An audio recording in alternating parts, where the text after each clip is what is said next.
Hello, and thank you for joining me in the class today. Alrighty, so what I'm going to do today is I'm going to show you how to use the grid. I find that that's something that people really battle with. So this is now your opportunity to learn how it works, because using the grid is really, it's something that's an essential if you're an artist. Not just for being able to redraw something this size onto your canvas over, then you may as well just trace it. It's for resizing, and specifically today I'm going to show you how to resize larger, but the same process works for sizing down. So you just, instead of increasing the size of your measurements, you're just decreasing the size of your measurements. It all becomes the same thing. The big thing is, if you can work with the grid, you can redraw anything onto your canvas, your paper, or whatever you're doing. So regardless of which medium you're working in, your being able to work with a grid is a vital component. So let's go over to this camera over here, and I'll show you what we're going to do. Alright, so I've got this here, and now let's say, for example, I've got that picture of the shoe, or sneaker, whatever you want to call it, and I want to pop it onto a canvas. I need to make it now this size to fit on my canvas. So the first thing that I do is if whatever I'm working on, or painting on, or drawing on, is larger than a sheet of paper, then I'm going to not draw my grid directly onto the canvas itself, because then you've always got that problem of trying to erase your grid lines afterwards. So let me just get a few sheets of paper here. So what I do is I'll take that, and let me get myself some tape. So I'm going to use sheets of paper, and then just, you can use any tape, but I find the transparent one works nice. But you can use masking tape or anything, it's irrelevant, because you're going to be sticking onto the back anyway. So I'm going to take myself a few little, I think two, probably do it for this guy. And now I'm going to take sheets of paper, and I'm going to tile them to fit this. Let me see if I can zoom out so we can see the whole canvas. So I'm specifically, I know this fits like that, but I'm specifically going to do it so that it doesn't fit, so you can see the whole tiling process. So I'll put the one sheet down,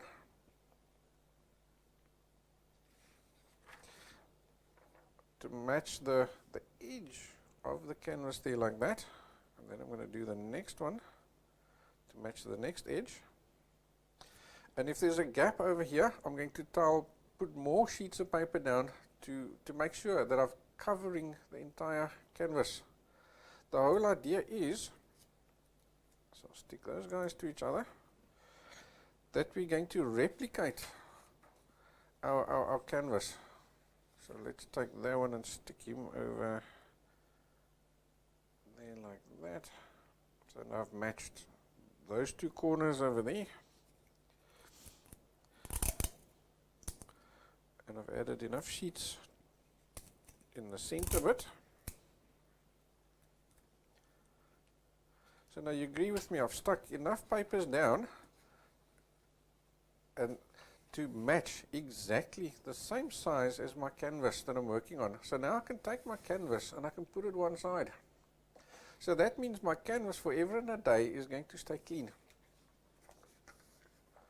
I'll only ever transfer the final lines that I need to redraw that sneaker.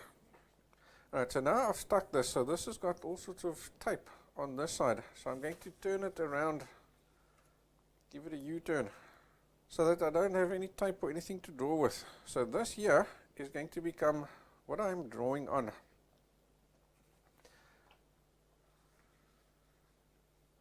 Okay, so this is what we're going to redraw. So the first thing you obviously need is a grid. So you can draw your own grid. what I like to do is I like to work in standard sizes. It just makes measurements and things easier. So, and you get different types of grids. So here I've got a 10 millimeter grid. We work on the, what is it, an imperial system. So there's a 10 millimeter grid or a 1 centimeter grid. Here's a 20 millimeter grid. You could use a half inch grid, or you could use a 1 inch grid, whatever, it's irrelevant. You could make your own little measurement as well. So let's say, for example, you got any ruler, all you need is these divisions. So whether you're working in inches, half inches, quarter inches, centimeters, it doesn't matter. It's irrelevant. It's the numbers that count, and not the actual units. So just bear that in mind. So when I choose a grid, I'm not looking at the actual size of the grid. I'm looking at the actual size of the block. So let's do this, for example. If I take this guy and I lay him over here. Okay, let's zoom way in into that.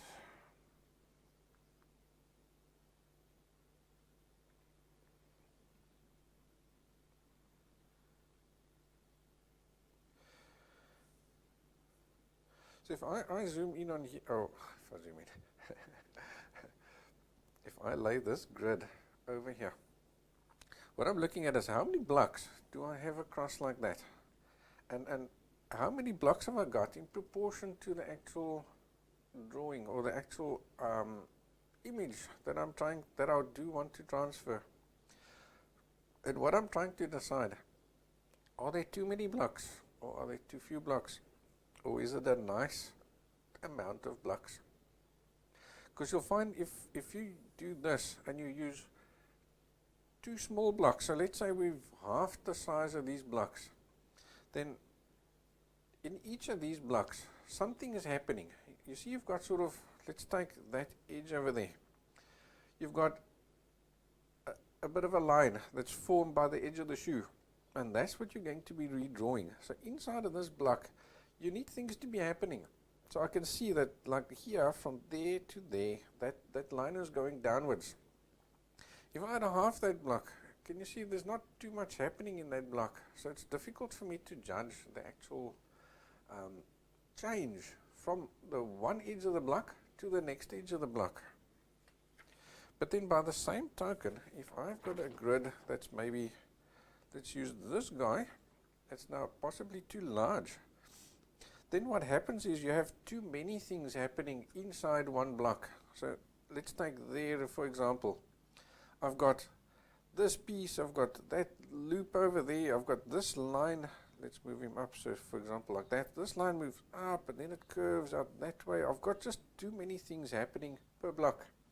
So then also, because the block is so large, it becomes difficult to judge the position of whatever's happening inside that block. Does that make sense? So it's nice to have yourself a variety of different sizes. So what I'm going to use here is a 1 centimeter grid, because it's got nice little things. If I'm working normally, so that's what I'm going to work with, because it gives me enough change inside each block for me to judge, but it's not too difficult. So once I've got a grid that I'm happy with, what I do is I make sure that this grid fits nicely in the blocks, because you'll see each grid is numbered 1, 2, 3, 4, 5 along the one side and A, B, C, D, E along the other side. So now for today, for demonstration purposes, I think this grid is too big for demo purposes, but under normal circumstances that's the one I will be using. So just to demonstrate, so that we've got nice big blocks and numbers to work from. It's easier for you to see, otherwise you're going to go all squint. We don't want that. So what you want to do is start with whatever's numbered. The A1 block must be along the one edge of your grid. So you're going to make sure that that fits in nicely, so I don't have an overlap over there like that. So it fits in nicely. And if you want to give yourself a little bit of air along the side of the canvas or whatever, you're welcome to do that kind of a thing. So now you've got that little bit of air that will also automatically happen on the final artwork. So that's one way of giving yourself some air. So for now, I'll just give a little bit of air like that. That's great. Where it ends over here and where it ends down there is kind of irrelevant. So now I'm going to take some tape and I'm going to stick this grid into place so that it cannot move. So once you've placed your grid, if it moves, you've got a big problem. You're not getting back to where you were before. So what I'll often like to do, just to be safe, if I've got a little edge, I will just make myself a mark along the edge of the grid. So if for some bizarre reason this guy does come off,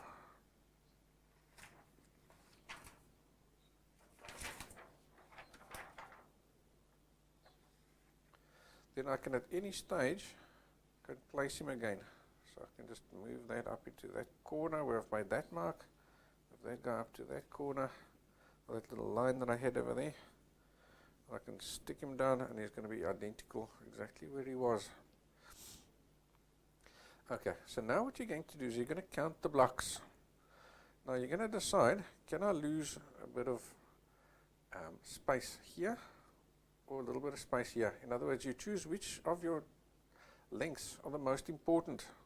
So in this one, I think let's use that length over there, get him right, and see, does this fit in? So you do a quick little test. And if this shoe doesn't fit in, then you use the height instead of the width as your main side of the grid. So I'm going to use that, and I've got, let's see, 1, 2, 3, 4, 5, 6, 7. To the edge of that, I've got 8 blocks that I need to break or divide my canvas up into. So let's zoom out on our canvas. So now obviously we're not working on the canvas, we're working on our piece of paper. Okay, so here's the only time where this actual size of the grid is going to come into play. So here I'm using 2 centimeters, which is for my US and Canadian friends is roughly an inch. So you can assume that this is an inch grid. Okay, so let's say that's an inch. Okay, so what you got to do is you're going to measure along here to see if now this is okay, I'm going to assume this is an inch grid. So if I may break this guy up into 8 inches, will this fit in? So let's use our inches. So if I break it up into 8 inches, yes, it will fit in, but it's only going to fill so much of the canvas. So what you do is then you double up.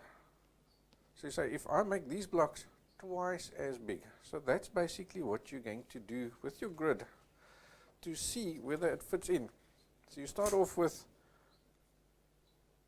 a block that size, and you see, does it fit in? Yes, it does, but it's too small. I want to fill up this entire canvas. So now you look for the next size bigger block, which would be double the size. So now you're going to imagine you've got blocks like that. So that would be, I've got 8 blocks. So 8 blocks times 2 is 16. So originally each block was an inch. So now I've got to have every 2 inches, right? So 8 times 2 is 16. So can I see I've now got 16 is now too big. It's bigger than my canvas. And that's where you want to sort of stop doubling up. So let's say, for example, I had doubled up, and now I got to 16, but my canvas is this large. So in other words, 16 is still not filling up. Doubling up my block size is still not filling up my canvas. Then you double, then you triple. So instead of having, that was 1 inch, now you got 2 inches. The next block you're going to use is 3-inch block. Or for my friends that are working, let me do the same explanation in using centimeters. Okay, so each block over here is 2 centimeters. So I'm going to put my ruler down on the canvas itself, and I'm going to see every 2 centimeters is a block. So it's 1, 2, 3, 4, 5, 6, 7, 8. You see that? So every 8 blocks, is that still on the canvas? Is it smaller than the canvas? If your answer is yes, then you need to go one size bigger. So instead of every 2 centimeters, you're going to go every 4 centimeters. So can you see I've said 2 centimeters times 2, 2 centimeters times 3, 2 centimeters times 4.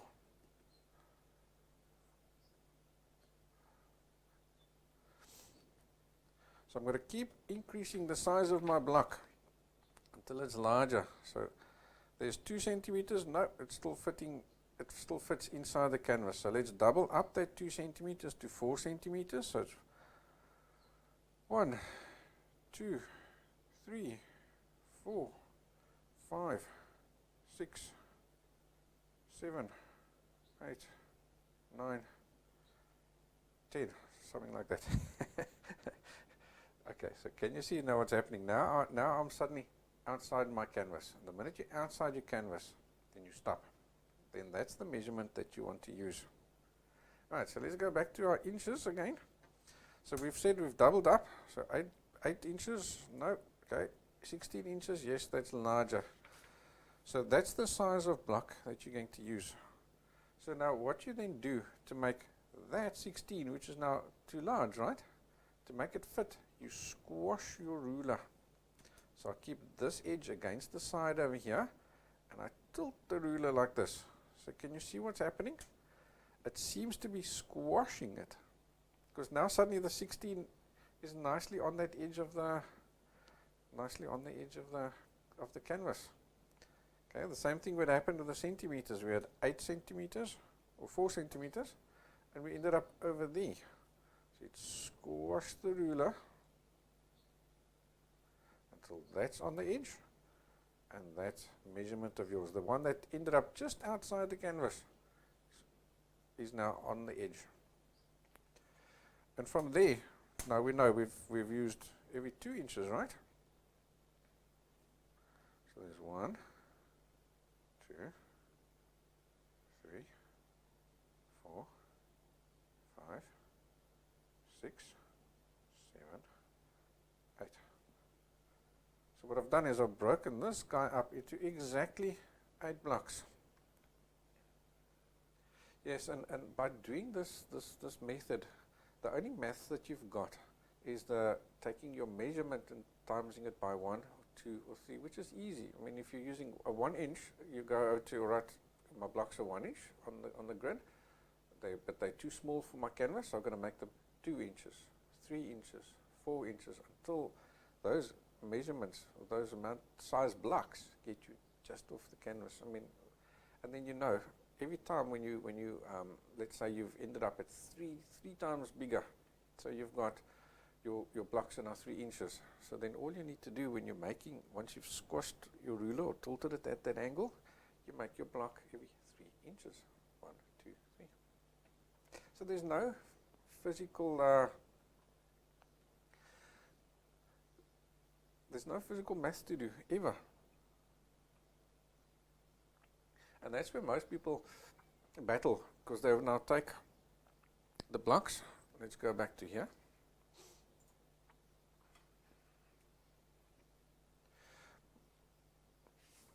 most people are going to take that to then say, all right, I've got 8 blocks. And then you're going to take this and you're going to measure this and you say, all right, I've got 15.5 inches. And now you pull the calculator closer and say, all right, 15.5 divided by 8. And that usually gives you some bizarre figure like maybe 1,86359. Now what the heck? How do you measure 0.86359? It's not possible. So you use nice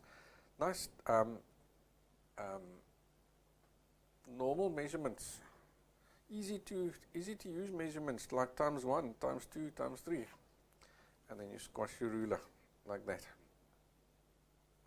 Okay, so it seems like everybody is happy, so I'm happy with that. So look what I've done. I've taken my every 2 inch of using now an inch. So every 2 inches, I've broken this guy up into 8 blocks. 1, 2, 3, 4, 5, 6, 7, 8. Now all I'm going to do is I'm going to slide my ruler down because now I need to make a grid out of this, right? So I'll get this edge somewhere close to the end of the canvas. And make sure he's on, the 0 is on the other edge like that. And I'm going to make these marks again.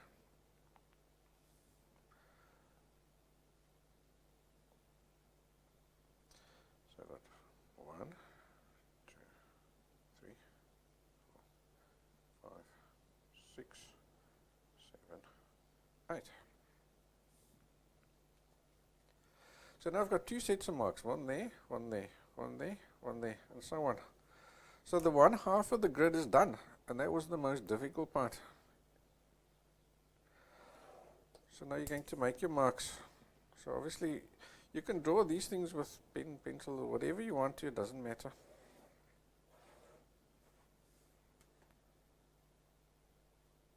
Because this is a scrap piece of paper. So I'll often draw mine with a pen, because when you're working and you're drawing your actual image itself, you may make mistakes and need to erase and so on. So then you don't end up erasing your grid lines.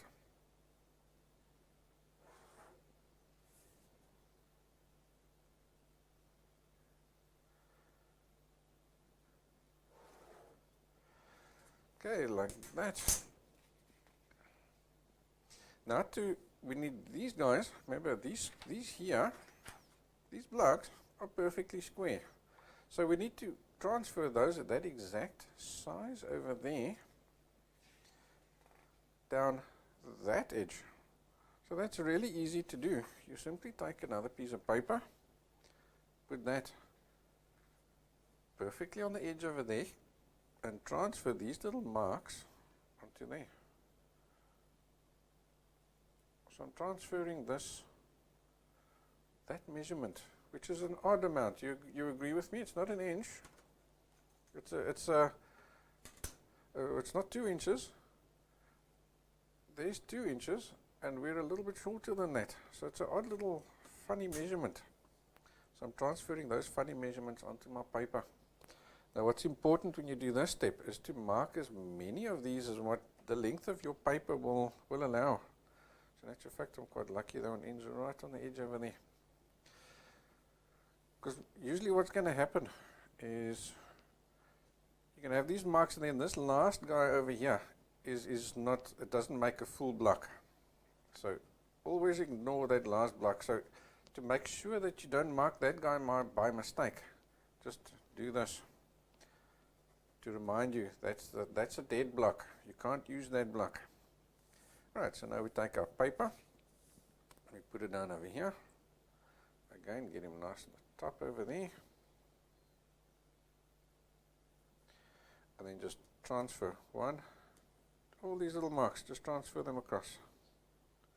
And if you need to move down, then just move these papers down. Them to match, and then just continue marking. For this side over here, you can move it across to there, or you can turn it like this. But always just remember, and this is what's important, to mark yourself that that's a dead block. Remember, you can't use this block, it's an odd shape, it's an odd size. So I'll use my first little mark over there, and then I'll transfer the rest.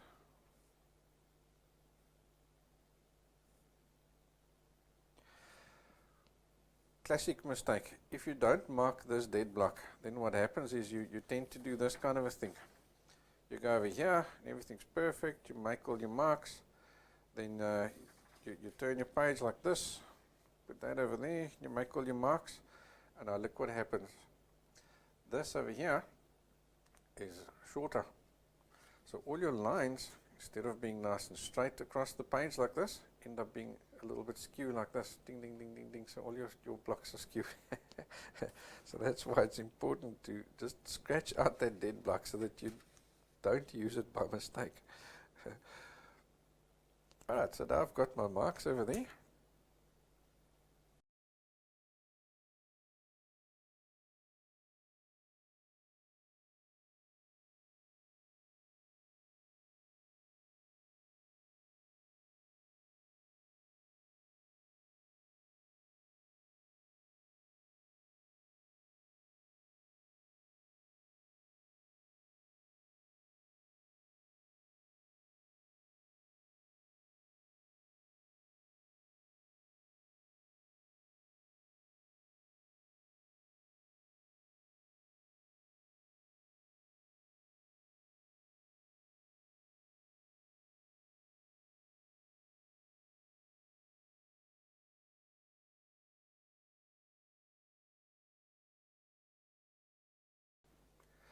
Alrighty, so look here, we've got our grid, and it's broken up into exactly 8 across.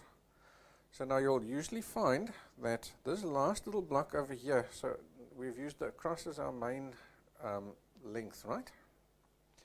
You'll usually find that the one going down will be an odd block. So this line would probably, we just now happen to be lucky that it fits in perfectly, unfortunately.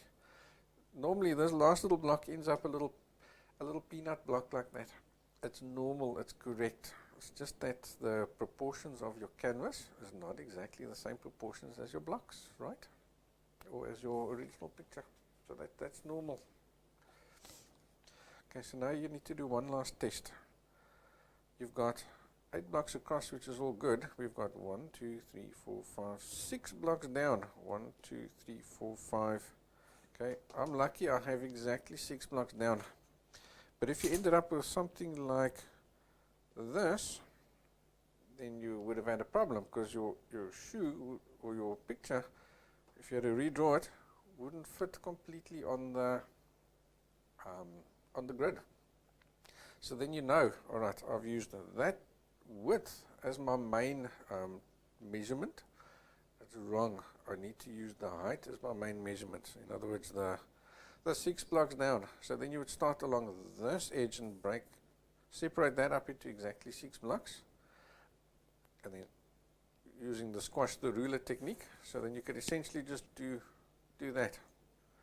So then you do your normal breaking up, squashing your ruler, making your marks, and then you use the paper transfer method for the long edge. That's the only difference, or the only little problem that you have sometimes with that, is that proportion and that proportion is now not the same as your canvas. So sometimes you've got to use the height, and sometimes you need to use the width. So it's always good to do yourself just a little test, and that's why it's good to have a scrap paper like this for your grid, because now if I did make a mistake, it's easy for me to just dump that, or even if you didn't want to dump the paper, you can always work on this. It just means if you can't use tape, you can use masking tape, then you can draw over that, it's no problem. Alright, so with your grid now drawn, now you need to number your grid, and you need to number it identical to this guy over here. In other words, if I've got 1, 2, 3, 4, 5 running along the top, I need to mark these guys running along the top, 1, 2, 3, 4, 5. If I had my 1, 2, 3, 4, 5s running this way, on the grid, then I need to mark these guys over here. 1, 2, 3, 4, 5. So I've got 1, 2, 3, 4, 5, 6, 7, 8, and then running down there I've got ABCs. So it's A, B, C, D, E, and F. If I've got a really large canvas, I'll actually mark it at the bottom as well, or on the opposite side. Then you find it's just easier for you to quickly see in which block are you in.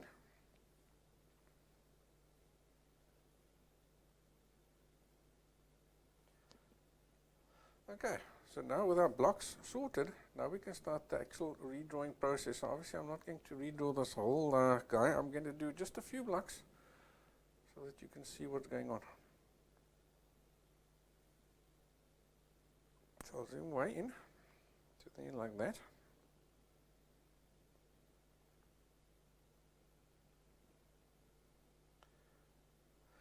Alright, so start off with one block. Maybe I can do it. Maybe I can do it like that.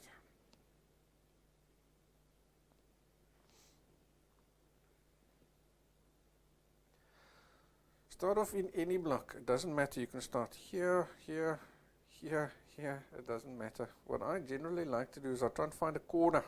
It's like there's a nice corner. So it's a natural sort of start point,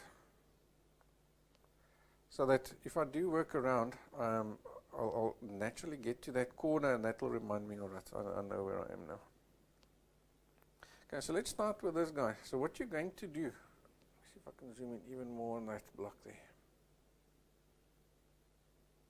Make this as big as possible. What you're going to do is take a look at where do the things inside this block over here in A1, where do they cross the line? So I've got, there's across the line, and there's something crossing the line. So now I'll judge where along this length of that block is it crossing the line. So I'll put my pencil or my pen or whatever on that halfway mark. So that already makes it easy for me to see that that crossing piece over there is sort of on a quarter. Let me get another pencil or a pen or something. So it seems to be nicely exactly on the quarter. So I can take this block over here, break it up, half, quarter. Okay, so there we go. I've got that crossing mark over there. Let's do the same for the bottom one. Put him in the half, quarter. So it seems to be roughly on an eighth. So it's around there somewhere, where this guy's crossing that line. And then what I do is, I just see what happens between that crossing and that crossing. It seems to go roughly a little bit towards that direction, and this guy seems to come a little bit down. Then I move on to the next block. So what I do, as I'm moving around, I keep this finger on the block, and I keep this finger pointing at that block, because you'll be amazed at how quickly you skip a block, and then you've got a problem. And that problem is, you only notice it. You're going to go all the way around this line. You're going to follow the edge of the shoe, all the way around. You're going to get to there and here and all the way around until you get to here, and suddenly you realize, oh dear, I'm in that block. And you've done all that previous work for nothing. And it would typically happen if you've got a long area of a straight, when there's sort of a straight line happening, then you tend to skip a block, and then all these lines over here end up shifting up one, or shifting one to the side, and then you've done all that work for nothing. You're going to pretty much start over with that line. Right, so here's the second one. So I can see he's sort of crossing over there, and he's curling a little bit up, a little bit down, and then he meets with that guy. Can you see it's not perfect, but now you first just get that basic right. as accurately as what you can. Okay, so there in block C1,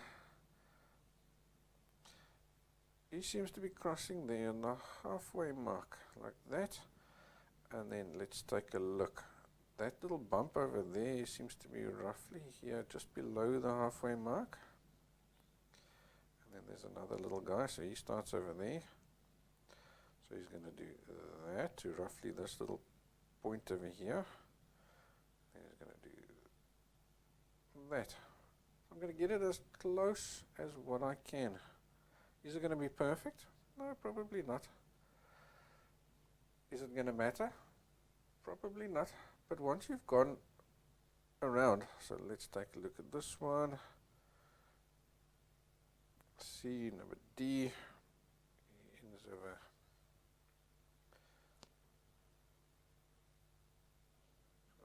halfway and a little bit over there. That's pretty much a straight line on this guy, over there like that. And then the final one, he seems to end over there, also just that side. So he comes over here, moves out a little bit, and then he starts curling out that way. And so you'll go on until you've redrawn this entire guy.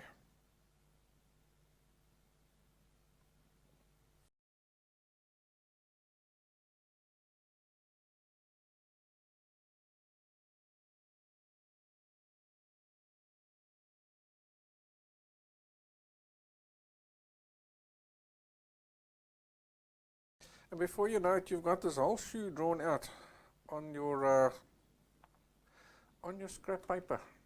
So then what you do, now you need to get this shoe, so let me just do a quick little rough idea of what's going on over here, just so we can visualize this shoe.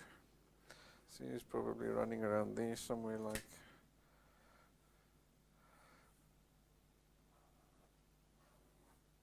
that, and we've got that other shoe over there like that.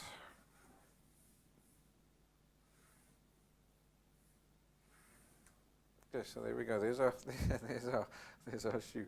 So now we need to transfer this onto our blank canvas. So you'll put your canvas down, and then you'll take this guy, and now he's exactly the correct size for your canvas. So you know exactly where everything is fitting in. So sometimes this is what's cool, because now sometimes it happens that when you draw this guy out, you change your mind. So, all right, look here, I've got a bit of a bigger gap there, and that's a smaller gap. So I want to move this up. So then you move him up half a block. See, moved him up half a block. So now I've added a half a block there, and I've lost a half a block here. So that evening out is perfect. It's exactly what I want it to be. And now you can use just regular carbon paper. You can take a pencil, and then you can scratch onto the back of the paper like that, and then press over here to transfer your lines. Or you can use what I use, and that is Dressmaker's carbon paper. So the Dressmaker's carbon paper looks like this.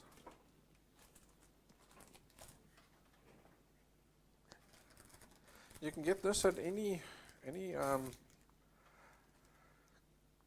shop that sells clothing material or dressmaker supplies. Some I have seen at some art suppliers. I've seen this, but most of the time I've had to buy it at the material shops. Right, so it comes in a set. So it's got a few different colors. So here I've got blue, white, pink and yellow. So that's what makes this so really awesome, because you can, let's say for example you're working on a dark canvas, you bought yourself a black canvas, then you've even got white transfer paper. You got the blue one which is standard, but now this tends to be not quite as dark as the standard ink carbon paper, pen carbon. what I'll try and do with this, because I've got different colors, so for example here I've got a red shoe, so I'm going to use the red transfer paper, because if these lines do now end up shining through on the final artwork, you don't notice it, it just disappears.